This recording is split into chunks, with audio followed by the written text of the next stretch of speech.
Hey there, welcome back to our Sky Tonight program. This is Seth Mayo, curator of astronomy for the Loman Planetarium. And in this episode, we're covering the dates of April 5th through April 11th, 2021. And coming up this week is another wonderful solar system gathering going on in the early morning before sunrise. We'll also talk about an updated image of that supermassive black hole that we first saw back in 2019. We'll talk about that black hole and even where you can find its position in the sky currently. And I'll give you an update on that Ingenuity helicopter that's going to make its first flight on Mars. That helicopter was dropped off by the Perseverance rover. So we'll talk more about that as well. So let's get to it.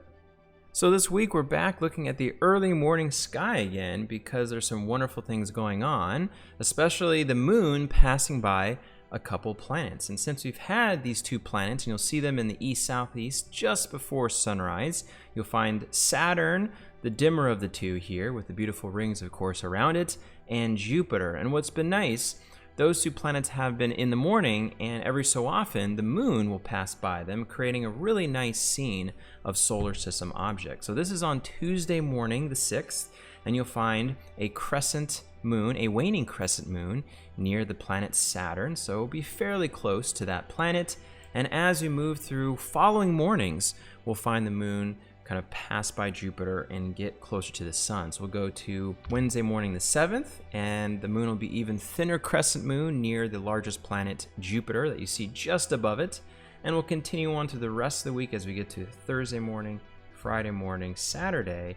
And as we actually get into the weekend here, and if we could turn off the atmosphere and especially the sun's glare. So let me kind of speed up time and do that. We can turn off those features here. And if we have a chance to do that, you'll find that the moon would actually be passing by the planet Mercury that we find here, now the smallest planet in the solar system. Right now, Mercury is too close to the sun at the moment, and it's actually been drifting closer and closer to it. Just a month ago or so, Mercury was actually higher up and closer to Jupiter and Saturn, but has been descending towards the sun, and will then cross it and then move into the evening sky eventually. But for now, it's still technically just a bit above the sun. The moon will be sliding past it and then entering a new moon phase when the backside of the moon is lit up by the sun. But anyway, if we return things kind of back to where they were and go back to the early morning when it's still dark enough to see the objects in the night sky here, and go back to earlier in the week, you do have that chance to see that crescent moon slide by Saturn and Jupiter. Now, if you're up to date on your astronomical or especially your black hole news, you may have seen that new image that was released of this black hole here. And this black hole was first imaged, or at least the image was released back in 2019. And it was the first time we'd seen the vicinity around a black hole. It's a really, really big deal. And this is a new updated version of the image in polarized light. And I'll explain what that is later, or at least I'll do my best. As you probably know, black hole physics is really hard to understand and especially to explain, but I'll do my best and give you my best understanding of what's going on here. So what's really cool about this black hole is you can actually find it right now in our spring sky, and this black hole is the core of a well-known galaxy called M87, or Messier 87. It's the 87th object in Charles Messier's famous catalog of fuzzy objects in the sky. And if you want to find M87, and of course the black hole as well, you just got to find Virgo the Maiden. And as I've mentioned recently, Virgo is very conveniently in the sky right now. This is looking towards the east around 9:30 local time here. If you want to find Virgo, to me, the constellation looks like a pseudo Big Dipper. So here is sort of the handle, and then there is the bowl shape of what kind of looks like a Big Dipper bowl. And at the end of this bowl shape here, or this shape that you find, you'll find the star Spica, which is the brightest star in Virgo. I can turn on Virgo. She's the maiden or the virgin from Greek mythology. So all pretty well known, one of the signs of the zodiac here. And as we've mentioned a few different times, finding this star is quite easy. You arc from the Big Dipper's handle here. So you arc to Arcturus, the brightest star in the northern hemisphere sky, and then you spike to Spica that we find there. So if you want to find where M87 is and ultimately the black hole, you got to look a little bit above the kind of bowl shape that I mentioned of the pseudo Big Dipper, kind of in this area of the sky, a little bit above and to the right of Arcturus, and below the tail of Leo. And as you recall, Leo the lion is really nice to look at this time. Here is the head of Leo, here's the body, and there is the tail. And the tail looks like a right triangle. So kind of underneath the tail, above Virgo a little bit, and also above Arcturus, sort of in this area of the sky generally is where M87 is located. Now, of course, to see it, you need a telescope, a pretty large one at that, or a telescope with a camera attached, and you have to take a long exposure. But in Stellarium, we can cheat a little bit, and I can search where M87 is located. We can type it in the search feature here, hit enter, and voila, there is M87 and where the black hole would be located. It's not close. This is 55 million light years away, and that means the light from this galaxy takes 55 million years to travel from it to reach us here on Earth. But it is considered one of our neighborhood galaxies. It's part of the Virgo cluster of galaxies. Our own Milky Way, where we live, we're part of the Virgo supercluster of galaxies. So we're kind of roughly in the neighborhood of this galaxy, and M87 is one of the largest. It is a hefty galaxy and holds up to 3 trillion stars. It's amazingly large, much bigger than our own Milky Way, and at the center is a black hole that's fairly active. And so let's fly to this area. Now we could do this in Stellarium, but let's fly to it with another animation that's even more exciting. We can kind of just enjoy the flight to this galaxy 55 million light years away.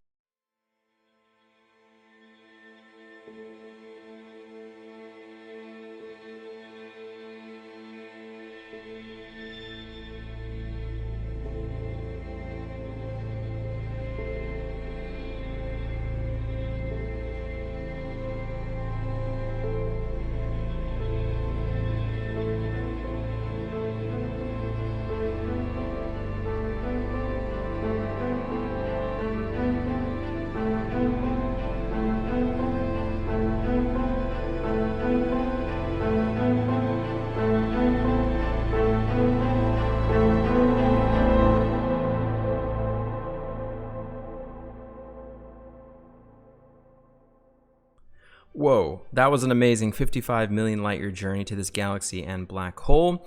And just keep in mind, this galaxy is just really big and a bit different shape than our own Milky Way. It's an elliptical galaxy, so more like a ball of stars as opposed to our Milky Way, which is a spiral, kind of pancake-shaped like appearance.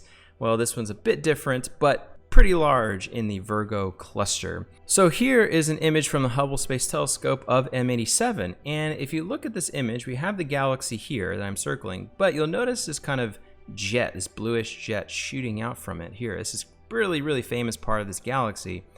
That is the jet shooting out of the supermassive black hole at the center of this galaxy. This is what's called a relativistic jet of material that stretches out, we think, to about 5,000 light years away from the galaxy, and it's mostly headed towards us. That's how we can actually see it. It's called relativistic beaming, because when light kind of comes towards us, it's sort of squished and the energy kind of increases and we can see that light. And that's how we're able to see this jet. There should be a jet shooting the opposite direction, but it's shooting away from us, so we can't actually see it. But that jet tells us something's going on in the center where that black hole exists. So astronomers wanted to see this black hole for the first time because we had never done so before. We knew black holes existed, but never really had seen the vicinity around one. And they were first sort of understood, or at least the physics behind them were understood way back 100 plus years ago, after Albert Einstein released his general theory of relativity, which explained the physics behind a black hole, or at least others interpreted those physics that a black hole could exist in the universe. So astronomers have been wanting to image around one and got all of these radio telescopes from around the world and needed a Earth-sized telescope to combine all of these smaller ones into a large Earth-sized one to see a black hole at the center of this galaxy. It's the only way to do it because this galaxy is 55 million light years away, it has a massive black hole in the center, but it's so far away the black hole is teeny tiny. So you need an Earth-sized telescope to see it, and that's where the Event Horizon Telescope collaboration came about, taking all of these radio telescopes, because we're going to see this in radio waves, and combining them in something called interferometry. And each of these telescopes can take a picture or a view of this black hole at different locations on Earth and precisely at a certain time. And using atomic clocks and putting all this information together, you can create a large image to get the angular resolution needed to see this tiny little speck in the sky that represents a black hole. And this is the image we got. Now, every time I look at it, to me, it looks like a oddly shaped orange donut, but it's an amazing image. And again, it's not actually a picture of a black hole, because we can't do that. A black hole is invisible. If we could take a picture of a black hole, it would be defying physics, because what a black hole actually is something so dense and so crunched down that its gravity has increased to such an extent that light cannot escape it. Light that enters the black hole can't reflect off of it and show us what it looks like. So light, if you get too close to the black hole, falls into it forever, and you could never ever see it again. So it makes the black hole invisible, but we can see areas around a black hole, and that's what we saw in this image here. And this is the light and essentially the plasma, the heated gas around the black hole that's spinning around it. This black hole is spinning, and keep in mind, this is a black hole 6.5 billion times the mass of our sun. It is mind-bogglingly massive. And just to give you a sense of scale and size here, this area here, this is what we call the shadow of the black hole. It's, again, not the black hole because we can't see it. It's the shadow it casts because the light can't ever leave it. And so this is just sort of the silhouette of the shadow of the black hole. But this area, you could fit the solar system in this area here. And there's the plasma there. Now, the big question is, why is there this really bright region here as opposed to here? Well, again, the black hole is spinning, and the light actually is coming at us from here. So the light is shooting towards us. Again, it's called relativistic beaming. It's the Doppler effect, much like when you hear an ambulance or the sound of a fire truck coming towards you, and the sound waves go up, or the pitch goes up, and then when it leaves you, the pitch goes down and it lowers the waves, right? And that's because the sound is either squished as it comes towards you and stretched when it leaves you. That happens with light as well, including here. So it gets really bright here because the light's traveling towards us, and dimmer here because the light is traveling away from us. And you get that lopsided effect that we see here. So the new image that was released is this one here. And this new image is actually very striking because it gives us an even more detailed look at the original picture that we saw back in 2019, a better understanding of this supermassive black hole. And you'll see these kinds of lines here that are sort of very symmetrical here. These are the kind of polarization lines that we're seeing here. So just as polarized sunglasses allow you to kind of pierce through the glare off of reflected surfaces that you're looking at, well, we can kind of see that polarized light and give us a clear view of what's going on in the vicinity right around the black hole in the area called the event horizon. That is the point of no return. If you're a photon of light or just anything falling into a black hole, if you pass that event horizon, you can never escape the gravity of the black hole. You fall in and you could never return. So we never really understood that area that well until we could see it in this polarized light. And the polarization of light is the light moving kind of in one direction or very evenly, as opposed to light coming in from all different directions. So the light is sort of organized in a way, and this allows us to understand the magnetic fields that are going on. That's the real key to understanding black holes, is what the magnetic structure looks like around a black hole, which can help us answer many things. Why some of the material around a black hole doesn't fall in. Some of that material is held back by the magnetic fields, and some of that material is also sent into those jets that I showed you earlier in that image of M87. Those jets are created because of this magnetic field. And so this has given us a much, much clearer view and understanding of the black hole by looking at the polarized light coming from it, almost like looking at it with polarized sunglasses, giving us a clear view of what is happening in one of these mysterious objects. And what's really interesting is now we understand how much is held back from falling into the black hole because of the magnetic field. We now know that about 2 Earth masses of material fall into the black hole every day. So imagine that, the equivalent of 2 Earths falling into the black hole. That seems like a lot, but not as much as could fall in if it weren't for those magnetic fields kind of holding it back and sending some of that material out into those relativistic jets shooting out on either end. So we're learning so much about these objects, including ones 55 million light years away, and this collaboration, this Event Horizon telescope collaboration, is also looking at the black hole at the center of our own Milky Way galaxy, which is smaller but much closer to us, and that'll be really interesting as well.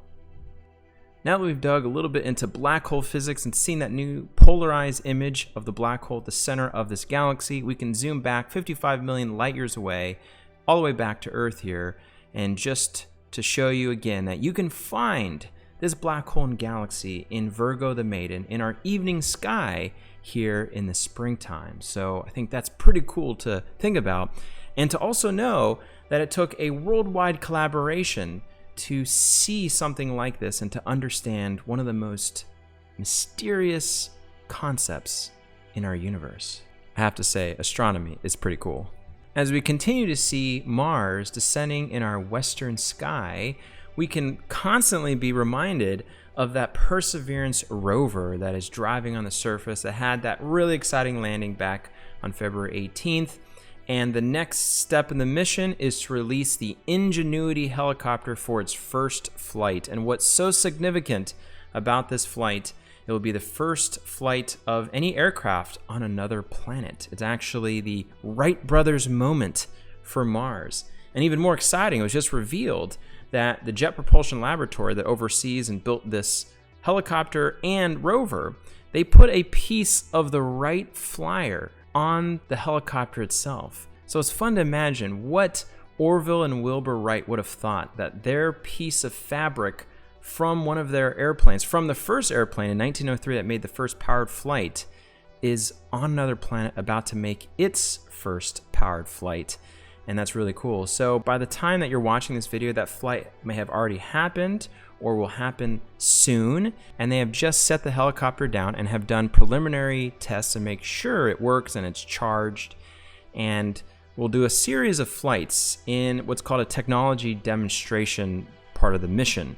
And it's about 30 days of doing 4 or 5 flights of about 90 seconds and even taking pictures from the air to just show us that we can fly something on Mars. So it's not an essential part of the mission other than to prove that we can fly in the very, very thin atmosphere of Mars. An atmosphere that's like going 100,000 feet above the surface of Earth. It is very, very thin. And for a little helicopter to work, the rotor blades are extra long and they spin really fast at over 2,000 RPMs, much faster than a helicopter on Earth. And so it has to spin very fast with large rotor blades and be designed in such a way to work autonomously on Mars. And it will be exciting to see this helicopter in action and to see it captured, possibly by Perseverance, and to see the pictures from Ingenuity itself. So that's really exciting. And if you see Mars in the sky, just think about the rover and that we're possibly flying on this planet. Hey, that's it for another edition of our Sky Tonight. Hope you enjoyed the program. And if you're in the area, if you're in Daytona Beach, please stop by the Lohman Planetarium. We're doing shows every day. We'd love to see you around. And we hope that you join us again for another edition of the program online. So thanks for tuning in. And as always, happy stargazing.